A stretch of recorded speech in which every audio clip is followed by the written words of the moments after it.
Hi guys! Welcome to Pearl TV. At sa video na to guys, ay i-recall ko lamang ang naging topic ko kanina at yung mga detalye, okay? So nag-live ako kanina at yung pumasok sa isip ko na topic is sa edad na 30, paano na ba dapat ang mindset, okay?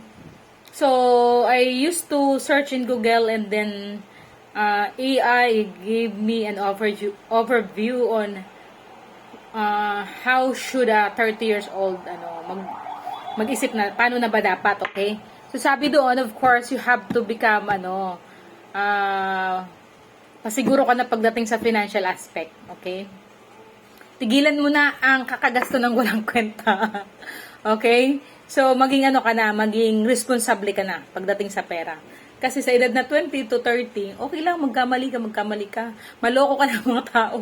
Kung anong mga failures, okay lang na maano mo yan. Pero pagdating ng 30, kumbaga nandun na yung self-reflection mo, okay? So, saan ka ba nagkamali? So, babaguhin mo na yun at age 30. Maging, ka na, matured enough, yeah. That's the perfect term. Maging matured ka na, kasi 30 ka na, okay? Masasabing matured ka na pag marunong ka na pagdating sa pera. Marunong ka na boxingera. Gagastos ka lang sa mga importante, okay? Huwag na sa luho. Doon ka na sa mga bagay na yung pera mo ay maggagawa ulit ng another pera, right? Mag-save ka na din para kung ano man sa future ang gusto mong negosyo, may budget ka, right? So, from time to time, make it sure nagkakaroon ka ng savings. Kahit pa kunti-kunti, at least may savings. Hindi mo naman kailangang isakripisyo ang kalusugan mo. Siyempre, of course, kumain ka pa rin ng mga healthy food. That's also one of the mindset ng isang 30 anyos. Bigyan mo din ng panahon na watch out mo din ang iyong kalusugan, right? Ano yung mga kinakain mo? Tama ba yung mga kinakain mo? Are you eating healthy foods? 'Di ba?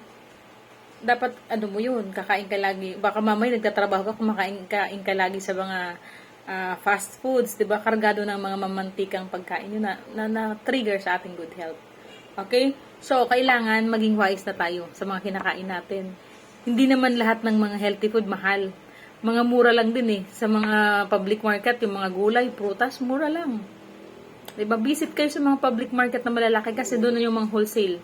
Kahit konti yung bibilin nyo doon, mabipresyon kayo ng wholesale, so makakatipid pa rin kayo. Okay? So that's one of my tip. Okay? Pagdating sa magluto kayo ng gulay. Yung mga gulay, kahit pakuluan nyo lang yan. Iyan, sausaw nyo lang sa toyo na konti. Tapos, yung mga raw, isasalad nyo, diba? Prutas, hugasan nyo lang, like apple or Fuji apple.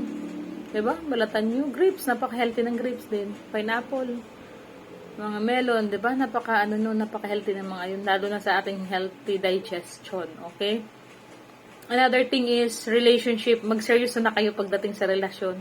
Kailangan yung, kumbaga kung ang hinujowa nyo sa panahon ito, ay yung talagang napo-force nyo na, this can be a good husband, okay? Pwede na tong maging asawa mo ba, na yung ginujowa mo na yan, maging responsable na yan, baka ano-ano lang kayo, tapos wala naman, sayang lang ng oras, sayang ng panahon, sayang ng pagmamahal na ini-invest mo, kung yung tao na kinakasama mo ay hindi naman worth it, diba? So, find time to escape from that kind of relationship, okay? Find time to free yourself from that kind of relationship na sa tingin mo hindi naman talaga. Kung baga dinadaya mo lang yung sarili mo na, dahil gusto mo lang na may jowa ka. Diba? So, it's useless, okay? Find someone na kaya kang samahan till the end, okay? And of course, tayo naman din, yun, sa pang-catch doon sa kailangan daw guys, nag-aaral tayo. Nag-aaral, kumbaga nag-a-add ng kaalaman. Skills, bumibili tayo ng mga books para dumami ang ating kaalaman. Okay, ako guys, nung nagtatrabaho ako, every time na sumasahod ako, bibili ako ng isang book. That's my investment for myself. Okay, invest in yourself. Kailangan may laman din ito, hindi lang to. Okay? Okay ha? Kayong mga nasa 30, lagyan nyo to. Hindi lang puro ito. Itong mga nakikita nyo sa akin, mga sponsor lang yan. Pero yung mga nilalagay ko dito, binibili ko yan. Okay? So, invest. Tapos yung mga skills, yung mga baking na yan.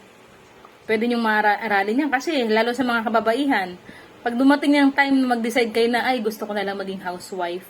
Gusto ko na lang maging, full-time mom, diba? So, pag sa loob ka ng bahay, syempre, sometimes, gusto din kumita pa, lalo kung sanay ka talagang kumikita ka. So, at least you have a skill na ikaw mismo ang nag-learn or nag-enroll ka sa mga short-term courses, okay?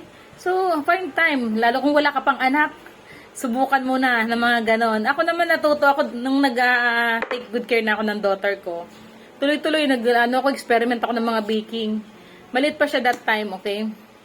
Tapos, ayun, invest sa mga real estate, di ba? Invest in gold. Pwede na, di ba? Sinishare ko to sa inyo guys kasi minsan may mga taong gusto nilang gawin pero hindi nila alam. Gusto din naman pala nila pero hindi nila alam, okay? Okay, mag-invest din kayo sa crypto kung gusto nyo. Malaking bagay din yun habang bata pa kayo. Try to invest in cryptocurrency, okay? So, I'm gonna drop the link sa mga gusto mag-create ng account sa crypto, okay? Drop ko yung link. Click nyo tapos ilagay nyo dun yung referral code ko. Para kahit pa paano kumita naman ako ng barya. Okay, ano pa yung dapat nyong gawin? Ayan. Pwede kayong mag-side hustle, sideline. Kasi kung halimbawa maliit yung kita nyo sa trabaho nyo, tapos maganda naman yung trabaho nyo, na-enjoy nyo naman, dagdagan nyo na lang ng sideline guys. Huwag na kayong umalis. Kasi ang pinaka-importante naman sa lahat, yung masaya kayo sa ginagawa nyo.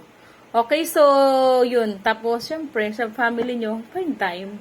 Sa mga kaibigan nyo, find time. Kasi, 'di ba? Yung mga kaibigan natin, importante din sila. Hindi naman ibig sabihin na pamilyado na tayo, you have to take back a back. 'Di ba? Hindi ganun.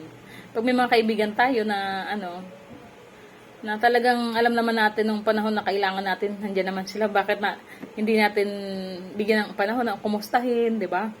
Nabigyan ng panahon para maging kadate natin sila. Hindi yung mga lalaki ang tinutukoy ko, mga babae, of course. Anyway, yung friendship naman, di lang naman talaga natututo ko sa babae. Halimbawa ako, babae, may kaibigan ako lalaki. Siyempre, di ba? Alam naman natin yun, na pag kaibigan. Okay, pero siyempre, you have to make it sure na walang mga, tawag nito? Mga intimate issues sa inyong dalawa bago ka makipagkita sa isang tao, okay? So, yun lamang guys. Kaya ang, natin dito, be wise. 30 years old ka na. So, learn how to make the most of your time. Invest, save. Okay? Invest and save. Nagkatrabaho ka, magtabi ka lagi ng pera. Nagkatrabaho ka.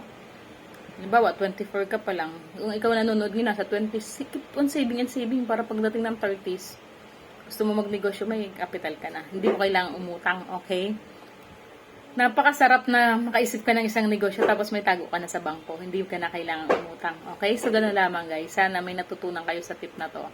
Okay, so love you all guys. Kung gusto nyo ma-check talaga yung lahat ng sinabi ko, you watch my live streaming.